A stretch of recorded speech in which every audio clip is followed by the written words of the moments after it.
Hi, female 18 was always pretty close to my dad. Closer to my mom, but I often visited my dad about 3 or 4 times a week. A few years ago, he started dating Anna. Anna and I always got along, and when my dad proposed, I was happy. Anna seemed like she'd be a great stepmom. Well, a few weeks before the wedding, after I bought everything, dress, shoes, etc., my dad and Anna said they needed to talk to me. Anna and my dad decided to have a child-free wedding, which I get especially for young kids. Well, turns out child-free means no one under 18. On the day of the wedding, I was still going to be 17, so therefore I was not allowed to be at the wedding because Anna wanted to stay true to the child-free rule, even for the daughter of the groom and her about-to-be stepdaughter. The funny thing is, my 18th birthday was just 2 days after the wedding, but still, I wasn't allowed to go. The wedding was 3 days ago and my birthday was yesterday. I haven't talked to Anna or my dad since they told me I couldn't attend the wedding since I wasn't an adult. My mom took me on a birthday vacation, and yesterday I posted birthday pictures on Facebook and said, finally an adult. I'm so glad my dad and Anna didn't allow me at their wedding since I was under 18. I felt more mature since yesterday. The family was freaking out, asking if it was true and bashing my dad and Anna. I later got a bunch of texts from my dad and Anna calling me immature and a selfish brat, and that's why I was too immature to be at a wedding. I was talking to some friends, and they said I was kind of an idiot for doing that and I should have just let it go. Am I the idiot for being petty and putting on social media the reason I was not at my dad's wedding? Not the idiot. What kind of man doesn't have his own child at his wedding? They made the choice. If they believe it was the right choice, they should have no issue about it being publicly known. Plus, people might well assume you weren't there because you disapproved of his new wife or chose a vacation instead. Ensuring people know why you weren't there saves your own reputation. This is what I'm betting happened too. They probably said you were boycotting the wedding or it was mom's time, so they wouldn't get painted as the idiots they are. The extended family wouldn't be asking you if your post was true if they hadn't been told a different story. Dad and his fiancée lied about why you weren't there. That's why people are bashing them. I'm a bit petty, so I would call Anna her dad's fiancée forever because I never saw her getting married. Oh, I'm in the same boat as you, OP, but I wasn't a child. I was 20 and didn't even know he got married, even though I was around both of them before the wedding. My gran told me she was disappointed that my brother, 19 at the time, and I didn't go to their courthouse wedding. My response was, what wedding? She was freaking angry at them for lying. Honey, the no children was made for you. I'm sorry, but let that sink in. She made that rule to keep you out. You now know where you stand in their marriage. You don't. I'm so sorry. I personally think it was epic. Harsh, but epic. They deserve more than that. I would even update your social media with pictures of their texts. I'd also like to point out something I have yet to see mentioned. As a mother, if I were getting married, I wouldn't plan my wedding for 2 days before my daughter's birthday. The whole, she purposefully chose to have her wedding 2 days before Opie's birthday to exclude her, is even worse when you realise that her dad knew when his new wife picked the date that it was 2 days before his daughter's 18th birthday. I second this. Serious wicked stepmother vibes, 2 days before your 18th birthday. Why shouldn't you speak out about it? Just be grateful she didn't get someone to take you into the woods and try to kill you, I suppose. That mirror of hers will be telling her that you are the fairest of them all. Anna successfully put a wedge between you and your father, which is probably what she was looking for. Single man, no kids. I say this with much hesitation, but my sister-in-law, her husband and their child are all severely obese. Both sister-in-law and her husband are over 300 pounds and their daughter, tween, is easily pushing 200. The type of people to buy a smoker and giant chest freezer for $3,000+ but fail to pay their mortgage and land tax and ask the family to help them out. And when they're called out on it, it's met with a, making sure my family is fed is my top priority. Not saying it shouldn't be a priority, but when you're feeding 3 people enough food for 10 people a day, it's absolutely an issue. Last year we extended the invite to them twice, and both times they ate food so quickly that many people didn't even know there was food available. I vividly remember them putting 3 hamburgers, 4 hot dogs, and damn near half a container of pasta salad on their plates and still going up for seconds and thirds. I wish I were kidding, but I'm not. The next time around I bought more food. They ended up taking all the leftovers without even asking and without anyone's knowledge until after my kids wanted more food and everything was taken, dish and all, and they'd been the only ones who left. So this year I didn't invite them, I can't afford to feed them, and quite frankly, I don't want to feed them. I don't want to have a beach day and have to run out to the store midway through to get my kids something to eat when I know I packed and cooked plenty to last a day. So I invited everyone but them. The day went great. We weren't hungry after for once. Sister-in-law caught wind, which I expected, and she immediately said, "We would have liked a family meal too." So I simply said, "I can't afford to feed you." She asked what I meant, and I explained as nicely as possible. Now I'm being called every name in the book for fat-shaming and embarrassing her. Not the idiot. Explain to them that there's a difference between fat-shaming and greed-shaming. They could eat a respectful amount with the family, then go home and eat 6 more dinners on their dime. No one would shame them. The fact that they choose to exploit the family and make others go hungry is what is unacceptable. Greed-shaming is the perfect way to phrase this. If they weren't so greedy and weren't taking food out of people's mouths, that would be a different story. Who the heck takes food or leftovers when people are still at a party and still planning on eating? That is so damn weird. I'm gonna go to Thanksgiving and just walk out with the turkey. Why not? Land tax can wait.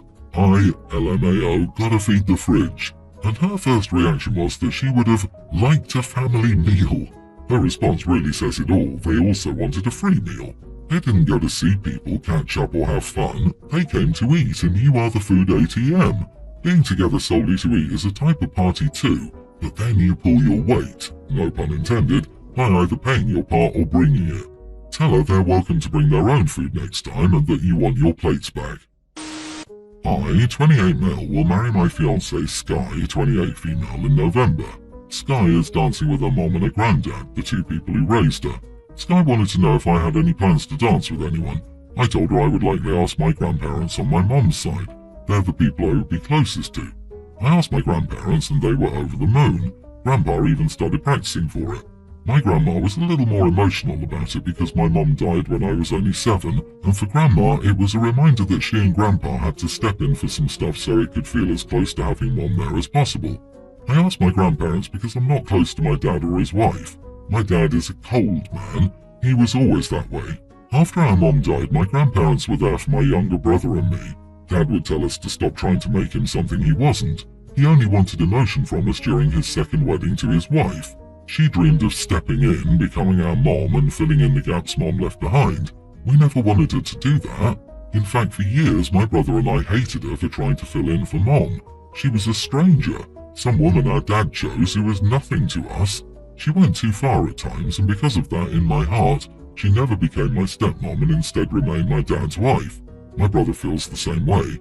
She's not a terrible person. Some would say we should have welcomed her efforts and appreciated them, but she was stepping all over our mom in our eyes when she put her name down under Mom instead of legal guardian, and when she'd buy herself Mother's Day cards and put our names on a card that said Best Mom, when she cut my brother's hair against his wishes because it bothered her that it was almost exactly like Mom's hair and she hated it being pointed out.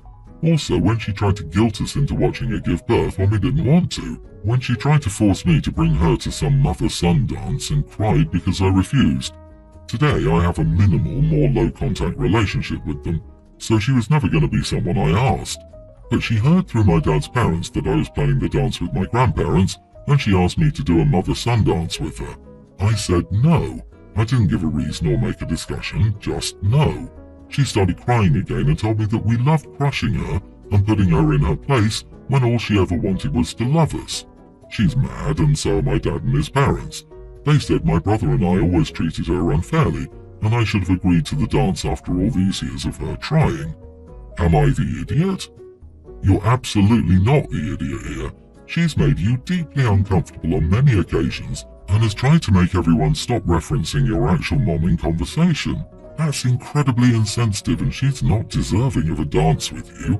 Plus, you can do whatever you want on your wedding day. Heck, you could dance with a pet if you want to. You could dance with a pet. Now I'm imagining cat waltzing. That's enough internet for today. I thought that maybe you didn't give her a fair shot, but good grief, some of the things you said she did were downright creepy. She may have had good intentions, but this is a classic case of someone forcing their love onto you so hard that you start to resent them. When she cut my brother's hair against his wishes because it bothered her that it was almost exactly like Mom's hair and she hated it being pointed out, this stuck out for me. She forcefully cut your brother's hair because he looked like your mom. If her overreach wasn't difficult enough, this alone pretty much torpedoed you and your brother ever considering her to be a material figure in your life. She is not your mother. You do not owe her a dance at your wedding. Keep saying no. Me and my ex divorced when our sons were preschool and pre-tween. We had our moments but actually became terrific friends after we divorced. We'd even spend time together without our kids. We've both remarried and our spouses get along. In fact, my ex and her husband asked me to assist with their having a kid because he couldn't.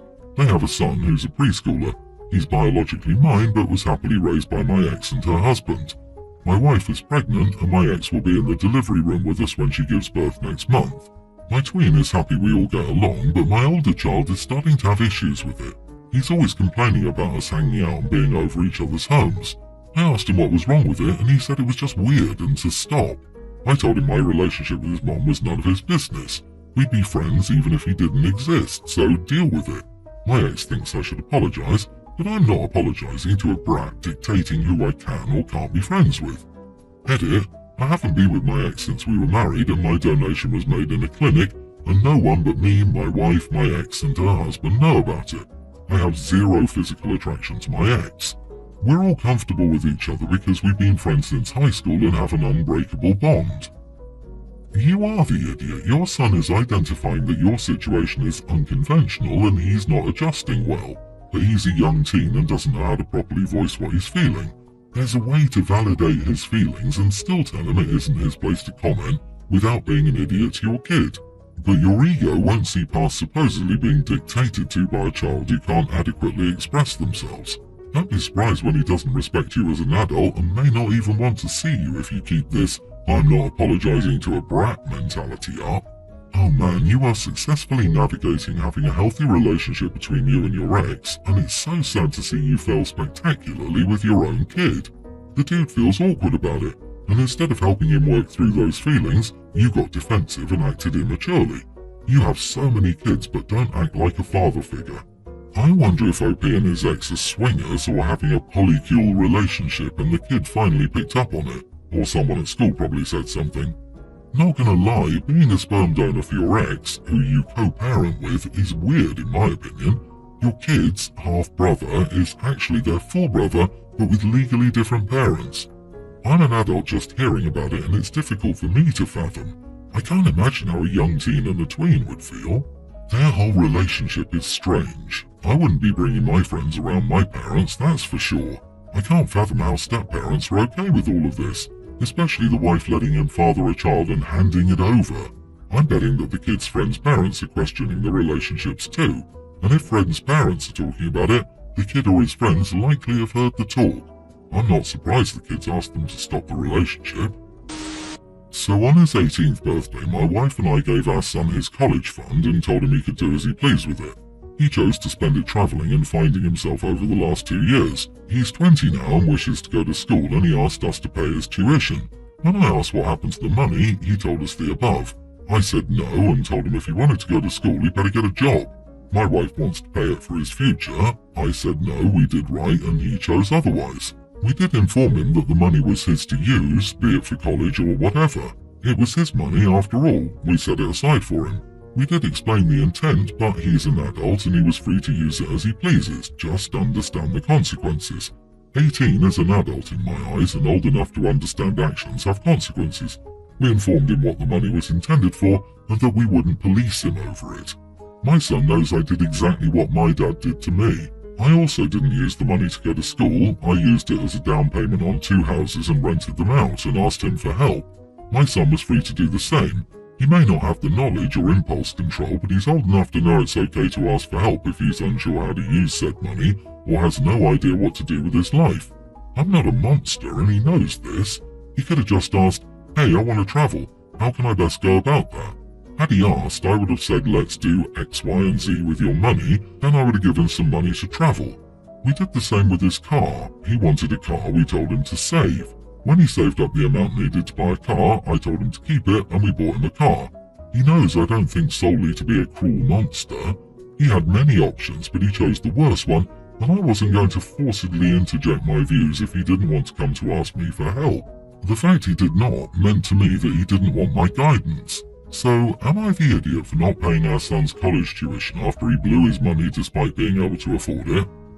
Not the idiot, but seriously, did you actually expect an 18-year-old to make good choices with that kind of money? What did you do before that to prepare him for money management and the huge responsibility you just dumped on him? That's the big question. If I'm being honest here, it sounds like this is more of an issue of the parents failing to parent a kid who still needed more guidance at 18.